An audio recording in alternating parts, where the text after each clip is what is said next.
Welcome to the world away. Travel tales to inspire your wanderlust. Hey traveller, planning to head overseas, perhaps a little Kiwi escape to the mountains or a fly and flop for some fabulous Fiji downtime poolside? Stay in touch with family and friends with Saili. Saili is an eSIM which provides affordable, secure internet access across the world without the bill shock when you get home. To buy your eSIM, simply download the Saili app on your phone and use our code The World Awaits at checkout for an exclusive 15% off your first purchase. Find out more in the show notes or on our website at theworldawaits.au. Welcome back to The World Awaits. I hope you've had a wonderful week, everyone. Excitingly, our competition to win a night at the Novotel Melbourne Airport has come to an end, which means we have a winner. And the winner is Margs Garks. Oh, that's such great news. Congratulations. We had such a good response to that competition. So, absolutely thrilled for you. And we look forward to hearing about your night at the Novotel Melbourne Airport. So exciting, such a great place. As this plays, I'm going to be in Chicago, and you, my friend, are in Tokyo, just about back from Japan, actually. And you've just celebrated your birthday. What a way to celebrate. I know I'm taking the candles off the cake as opposed to putting them on each year now. It is fantastic. I cannot wait to tell you all about this cruise through Japan's inland sea. I was traveling with a Japanese cruise company called Mitsui Ocean Liners. They have been running tours for Japanese people, and now they open them up for Europe for non-Japanese. So it's going to be so exciting to tell you all about that. But today we are discussing the gap year, and this actually really surprised me. Well, it kind of half surprised me and half not, because new research from Southern Cross Travel Insurance shows that living and working overseas is apparently losing its lustre for Gen Z travellers. Did you do a gap year, Kirsty? I didn't actually. I went straight from high school and worked for a year. And then after working for a year, I went and studied journalism down in New Zealand's capital in Wellington. And I did travel around Europe for 5 weeks for my honeymoon with my trusty Let's Go guide back in the day when there was no mobile phones or any other. And we would stop at phone booths and book from the night ahead as we went along. Funny story, when we went back to Barcelona, when was that, last year or the year before? Sorry, and it's terrible, isn't it? I can't even remember. I found the hotel where we actually stayed 25 years ago, and I looked it up, and it was rated 0. So it wasn't even a 1-star rated hotel. So yeah, so no, that was my travels, and then many years later, I did leave New Zealand permanently, and now I'm an Australian citizen. Woo! How about you, Belle? Oh my God, remind me to get you to plan my next honeymoon. Look, I did a gap year before, after I finished high school and before going to university, mainly just to raise the money to get there. So it was more about working. I moved from country New South Wales to Sydney, and I waitressed and I worked in bars, just slogging it out to go to uni. After uni, I worked for another year or two to save up to go traveling again, and I moved to London and then Ireland, and then I didn't come home for nearly 7 years. So I don't know if that constitutes a gap year. I reckon it's like, well, working overseas, definitely. It was all I wanted to do. I was obsessed about getting out of Australia. So this research is kind of interesting to read. Yeah, well, once considered a rite of passage for young Australians, the research does show, like Belle's already said, that it's really losing its appeal. Gen Z's interest in spending long periods working overseas has fallen from 78% in 2024 to just 56% last year. And the Future of Travel Report 2026 found that more than half of them still like the idea of working overseas. But the report says that the reality of the cost of living and increasingly unstable global political climate means that they're just not doing it. I also think, that this generation, and I talk to a lot of travel advisors in my other job, obviously, as luxury editor of Carry On, and a lot of travel advisors I talk to as well. We've talked about this in the past, about how the kids these days, this generation, are so well travelled. So we take our kids on holidays to places like Bali or Thailand, or skiing in Europe, or skiing in Japan or Europe. And I think that also has a lot to do with it, because if they're so well travelled, then what inspires them to want to then go and discover the world on their own? Travel's in their DNA. And I was talking to this actually over a coffee with a friend on the weekend, not that I drink coffee, over a chai latte. And we were talking about this, and she was saying, made a good point actually. She's very well traveled, and she, a bit like you, Belle, she went to the Middle East and some, places that are no-go zones now, and back in the day. And she was saying it's probably also got a lot to do with, shout out to Greta, by the way, got a lot to do with being too comfortable at home. And, we set them up in the situation where they're so comfortable in their own environment that they don't want to step out of their own comfort zones. Yeah, that's a really good point. Maybe we've created an entitled generation because, it's interesting because you can still travel very cheaply if you wish. I've talked a lot here about budget airlines like AirAsia and Vietjet, which I've flown both of them. They just weren't around when we were backpacking. Interestingly, I was living in Dublin when Ryanair launched, and I covered it for the financial news services. And it really democratized travel. So when I first moved over there, you either caught the train from London and then the ferry across to Ireland, or you paid 300 British pounds, which was an absolute fortune at the time, to fly with the flag carriers like BA, or, if you were flying Irish with Aer Lingus. So I think travel is simply more accessible and more affordable for people even just coming out of school. And, then there's the cheap buses and the hostels and stuff, which is the stuff that we did, but also cheap ways to stay in touch with home through the internet, which kind of rounds it out. So it's actually, it's ironic that they don't want to do it because they've had all of that access. But it is actually, I think, more accessible. I mean, I would ring home once a month, whether my mum liked it or not. I wasn't in conscious. Yeah. And I'd send, those aerograms, the really by super blue paper, and write them and then cram all of your writing in there. It's very different. It's a very different scene now where you can be, with eSIMs contactable 24 hours a day still. So I'm a little happy about that. But look, back to the research, it also looked into travel essentials and how we rate things like insurance. Of course, given it's an insurance company, and almost 3/4 of Australians rank their phones and charges as more essential than travel insurance for that very reason of being able to ring your mum when you're stuck, I suppose. Although, while, travel insurance isn't ranking all that highly for some, it has shifted among those planning travel within the next 12 months, with travel insurance increasing in importance from 47% to 54%. This is all stuff the research found. And the other thing is good quality luggage the interest in that has risen quite a bit too. Oh, I guess that's a nice, having good quality luggage. Yeah, I suppose that's good for the environment, right? You don't want to have those crappy suitcases that you chuck out at the end of the trip. The top reasons for taking out travel insurance include extreme weather events, and we can see all of that. With the change of the climate, global warming is changing weather patterns and wind patterns, and those extreme natural events such as flooding, followed by the likelihood of conflict. And we know what this is all going. At the time, research was saying something like 68% of people were taking out travel insurance for this reason, and political instability as well. And in these scenarios, peace of mind was the leading motivator, followed closely by having good medical coverage. And we know how that can impact, especially if you're traveling in places such as the US, where we don't have reciprocal health agreements. Yeah, absolutely. And despite the growing awareness of global uncertainty, 14% of Aussies admitted to travelling overseas without travel insurance last year.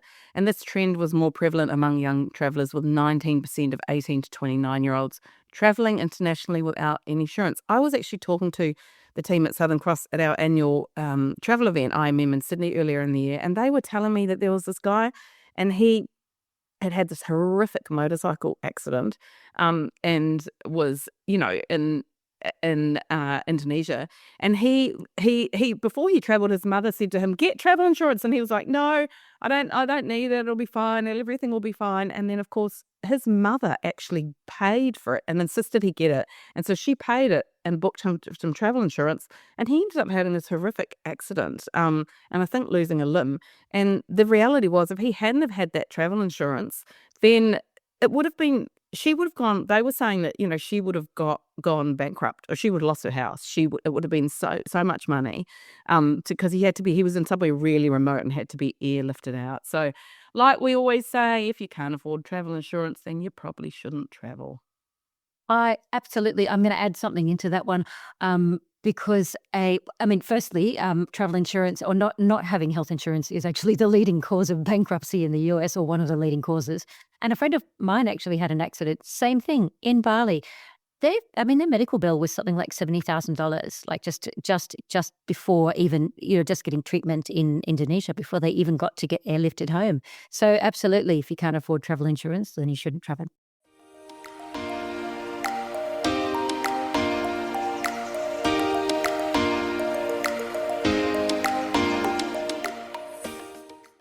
This week, I am taking you to South Africa, where I returned from recently. It has been a few years since I've been to the south of the continent. I've been focusing on the north. So, yeah, come with me. Let's go. So, what made you want to go to this part of South Africa? Well, look, I'm actually inspired by a couple of our guests. Jacques Smit, who is from Sabi Sabi Game Reserve, was on episode 53 talking about wildlife conservation. And I've met him a few times, and we've spoken. And whenever he throws up his gorgeous wildlife photos, I'm like, oh my goodness, I need to be there right now. And the other one was the Australian thriller author Tony Park, who, as I said, is Australian. He lives on the edge of the Kruger National Park. And he said something when we were organizing our interview, which was episode 93, I think. So go back and take a listen. But he said to me something that really stuck in my mind. He said, why don't Australians do self-drive safaris? All the Europeans are doing them. You never see any Australians. Are we just not adventurous enough? And I had to say, that's like throwing a red rag to a bull. I was like, right, challenge accepted. So I decided... He obviously doesn't know you very well, Belle. Or he knows you too well, and he knew you would take that challenge. But my God, work either way. I tell you, I saw red. I was like, that's it. I've got to go check this out. Got to go and check out self-drive safaris. So let's start with at the very beginning about how you got there. Yes, getting to South Africa from Australia, you've got two airlines running there, Qantas and South African Airlines, which tends to be quite a bit cheaper than Qantas. So, and the reasons for that, South African has had dramas with corruption and stuff, and has had a few government bailouts. So it does run a much older fleet.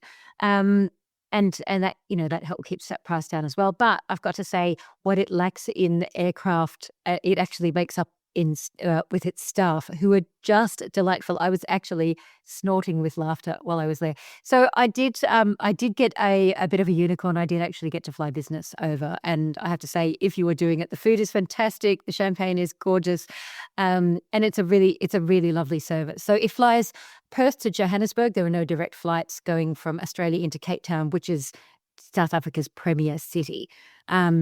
And constantly on the best cities in the world list. So you will have to make a couple of jumps to get there.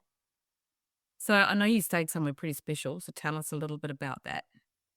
Well, I did actually. So Sabi Sabi, which was that game reserve up in the Greater Kruger, has it's basically, whenever I was speaking to South Africans saying I'm going to Sabi Sabi, everyone was like, ooh.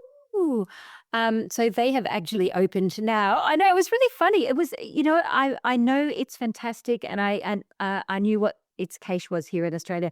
I didn't realize just how admired it is and the work that it's doing in South Africa until I was running it past people. So they have actually opened a new boutique hotel in Cape Town, which is fantastic, because what it means is you can go to Cape Town, have your experience there, have that whole, and then you have that seamless move from Cape Town up into the game reserve. It is a gorgeous little hotel, and only 15 rooms. It has these whitewashed Cape Dutch gables and green lawns, stripy umbrellas, where they set up a little G&T bar. You would love it, Kirsty. They set up a little G&T bar on the lawn each day at about 11:30, trying to keep yourself nice. And you can people just sitting around the pool drinking G&Ts and dipping out for a couple of hours to go up to Table Mountain or something like that, and then coming back in. It was an absolutely beautiful hotel, and if you've got the chance, I would definitely look at the Claremont Boutique Hotel.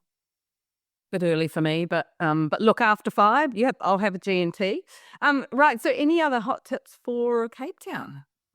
Yeah, absolutely. Cape Town has just gone from bigger and bigger. It's constantly on those best cities well, it actually makes the world's best cities all the time. It looks gorgeous. It's right on the ocean. It's got a beautiful seafront, great food and wine scene. Um, all of the biggies that you do there, like the V&A waterfront, which is which is the harbour that the main part of the city sits on. Table Mountain, of course, is great. The Constantia winelands. I went into the this Museum of Contemporary Art, which is these old silos that have been turned into a really dramatic art gallery. I covered them from afar when they first opened and actually got in there to take a look, and they're absolutely spectacular. But I did do one new experience, which are these e-bike tours down toward the Cape of Good Hope and Cape Point, which is the point where the Atlantic and the Indian Oceans meet. So you leave Cape Town. It's about an hour's transit down there, and these tours have only been open about 6 months or so, and it's the company that I went with was the founder of these tours, which is Cape Point Bike Tours, and I caught up with Neil Kohler, who owns these e-bike tours. So you get down there, you jump on your little e-bike, and you poodle around the national park, and you're actually on safari on an e-bike. It is so cool. That's so cool. That's more my thing to do. Right, then drinking gin at 11 o'clock in the morning. Yeah. Kirsty, you just got to mix it up. But it was amazing because literally you're like fagging down the road. So the roads are tarred, and it's a really busy national park because it has got that whole, it's the end of Africa. It's the end of the continent. It's technically not the most southerly point, but it is. It's just a whisker between that. But it's got that whole thing. This is where the trade winds are and the roaring 40s and stuff like that. So you're fanging along in a little e-bike, and then you see a pile of ostriches on the side, or you see baboons up here. And we stopped in and into historic lighthouses. We did all of those gorgeous photo ops on the way, trying to spot all of these giant antelope like kudu floating around the place, and a really amazing museum in there called Mother Africa, which was just this really unassuming looking hut, and inside of just an absolutely mind-blowing, very high-tech museum that explains the structure and the patterns of migration, of human migration. So it's telling this whole human story in this really quite remote location. And then you get back out on your e-bike and you pedal on back again. And I even had a swim, because the swim you don't have is the swim you never have. And I cannot recommend it highly enough. So thanks so much to Neil for doing such a great tour.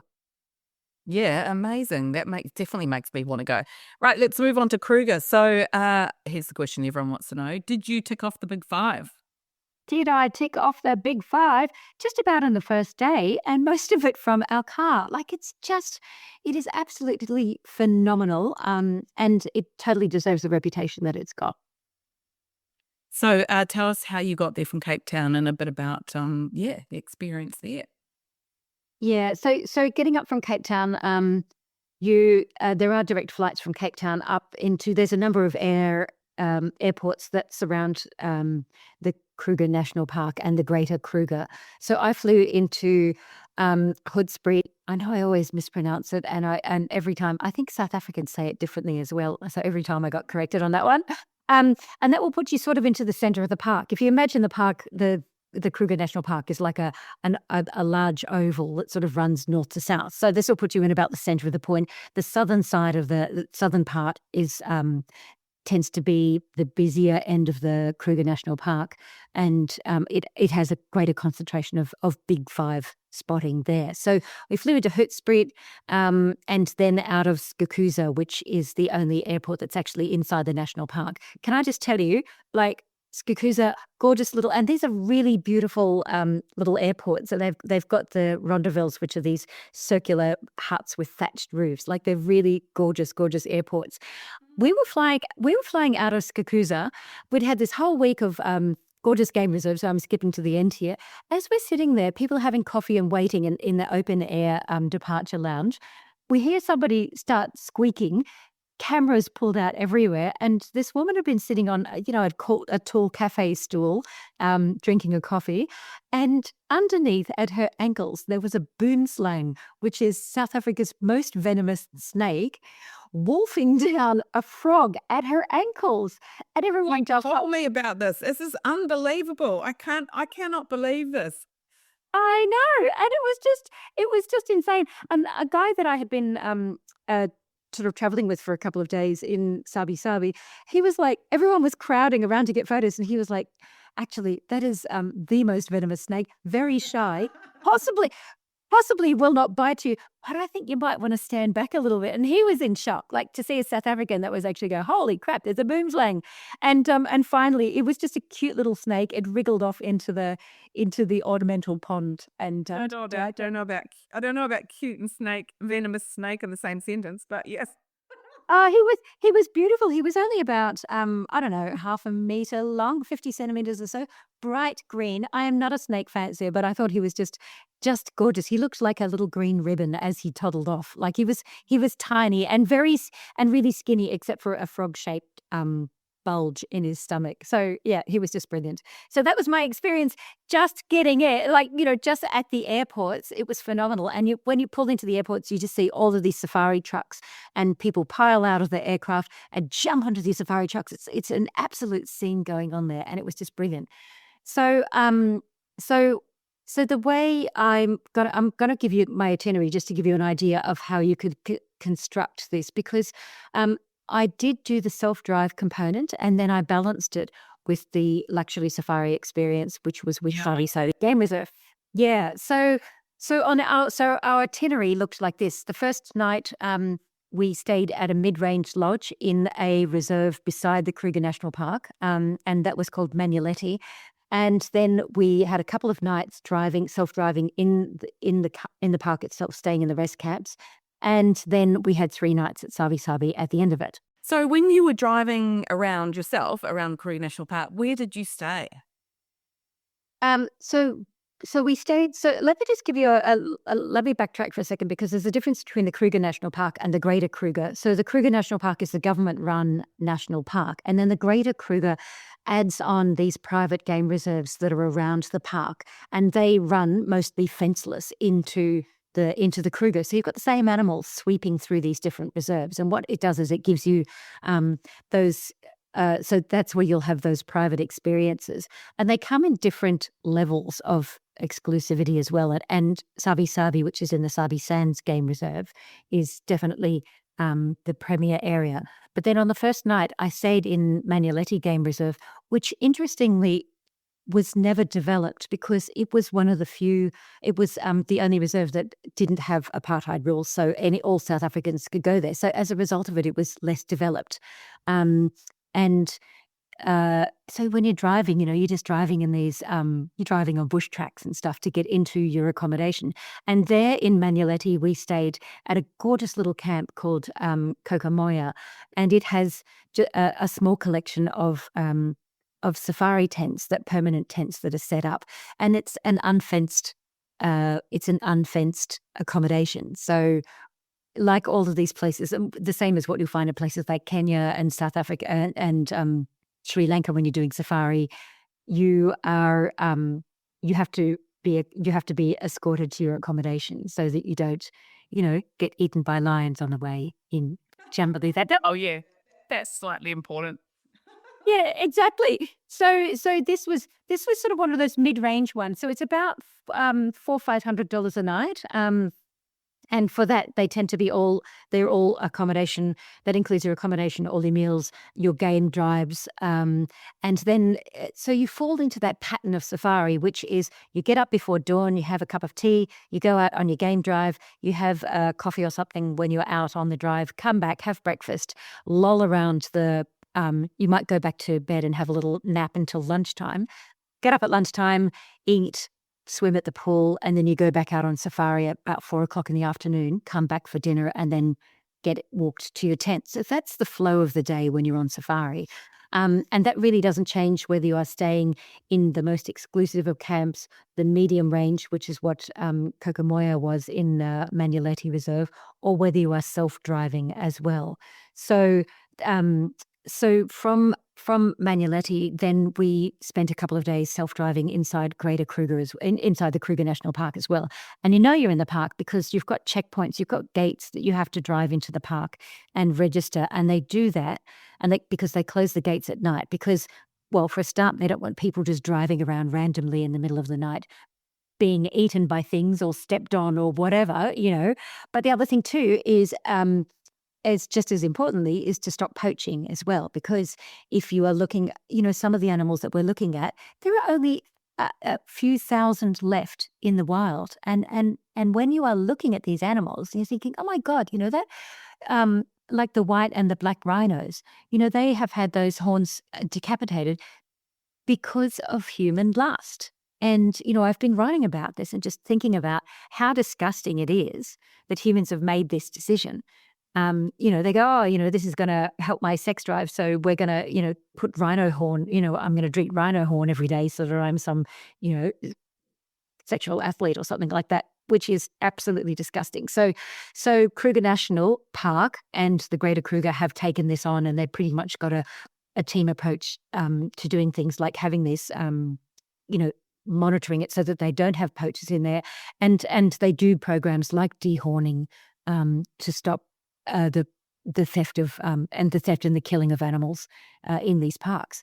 So that's the structure on it. So then after I went into the national park, I stayed in rest camps, and there's about 12 of them scattered through the park from top to bottom.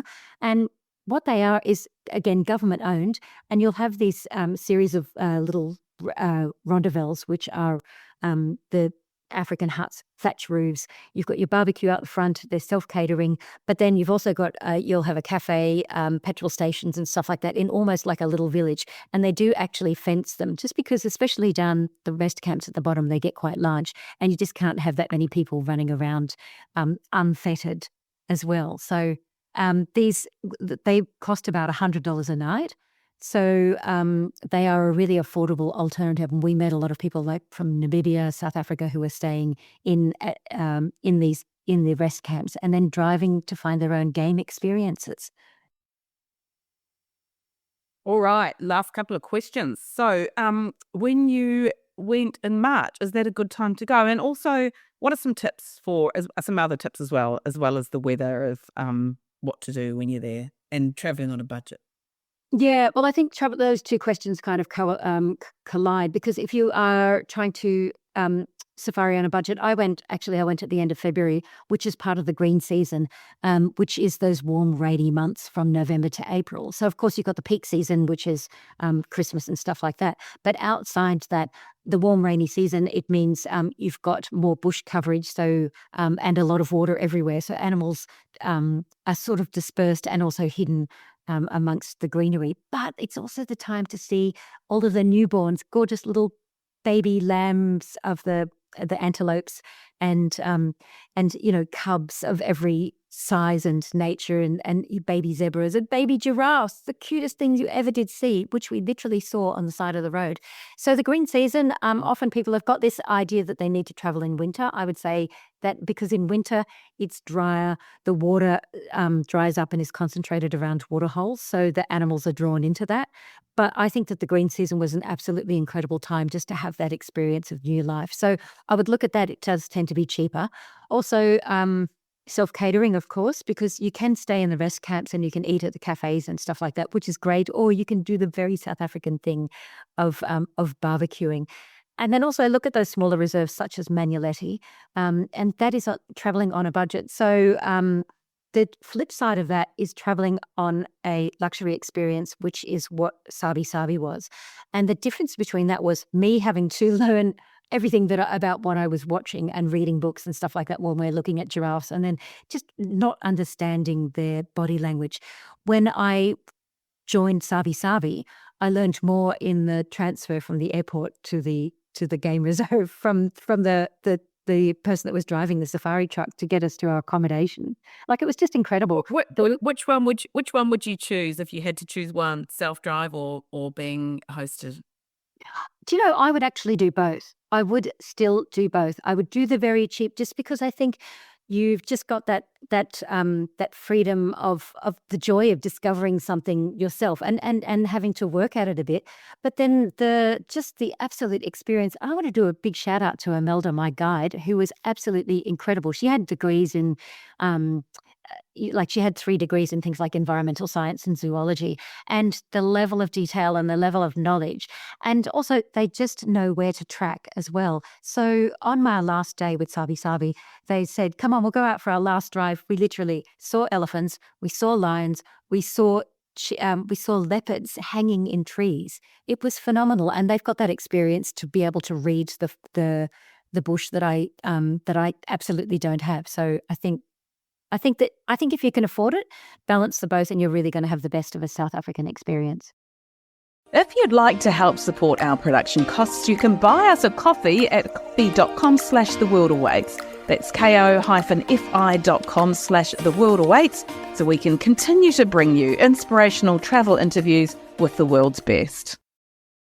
Hey, Kirsty, when I was traveling in South Africa recently, I used a Staley to stay in contact, even when I was on safari, so I could share snaps from my phone straight to social media. I did try to stay in the moment, but sometimes the scene is just too good not to share. Amazing. I love a good eSIM. Was this one easy to use? Yep, I'm on an Android. I have an Android phone, Samsung, but the Sandy is also compatible with iPhones. But before I left home, I just downloaded the Sandy app and I chose the 5 gigabyte plan for South Africa, activated the SIM in the SIM manager settings, and then when I touched down, the eSIM was ready to use. Cool. There are Saili plans also in more than 200 other destinations around the world. So you can buy a single country eSIM or you can get a regional plan, like a Europe plan, and they start at $6 and it works in 35 countries. Look, I thought it was great as I didn't have to log into public networks in cafes and airports, and I didn't have to do the dodgy dance with SIM card sellers at the airport. It is created by NordVPN, so I felt pretty confident about the security features, and its ad blocker stops you wasting data on unauthorized pop-up ads as well. To buy your eSIM, simply download the Saili app from the App Store on your phone and use our code, The World Awaits, at checkout to get an exclusive 15% off your first purchase. Find out more in the show notes or at theworldawaits.au. Our tip this week is from Crusader Caravans, which has unveiled a smart touring strategy for caravanners. But there are also useful tips in here for all road trippers as fuel prices put increasing pressure on travel plans. So first up is the half-tank rule. CEO Serge Valentino says, never let your tank dip below 50% in remote areas. This provides a vital safety net if you plan to stop or there's been an outrageous price spike or even, if those bowsers have run out of petrol. Yeah. And secondly, he says drive between 90 and 95 kilometres an hour because that's the most fuel-efficient sweet spot for towing. And he also suggests avoiding harsh acceleration and switching to manual on hilly terrain to prevent unnecessary engine revving. I mean, we're often told this in cars, when you're taught to drive as well, that don't accelerate because it's too hard because it's wasting fuel, and you kind of wonder if it was a sort of just an old wives' tale. But obviously, even though I hate that term, but yes, old man's tale. But yeah, but actually, it's true. So think about that. Yeah, absolutely. And thirdly, they encourage travellers to look at their aerodynamics. So keeping external accessories streamlined and using wind deflectors on roof racks. Like the stats that are coming out now about how much drag. Apparently, it's about 15% of your fuel cost. If you've got roof racks on there that don't have wind deflectors, it can add up to 15% of your fuel usage, which I think is just incredible. So using those wind deflectors to reduce the drag that forces engines to work harder and therefore use more petrol. And adopt what they call a base camp approach, which is set up the caravan once and explore the region only using the car. I mean, this is an obvious one, but obviously if you're not towing the weight of a caravan behind them that can drastically reduce the fuel spend, and also use solar and lithium battery systems, which means longer stays in remote locations, so it reduces the need for fuel-consuming detours to major towns for power.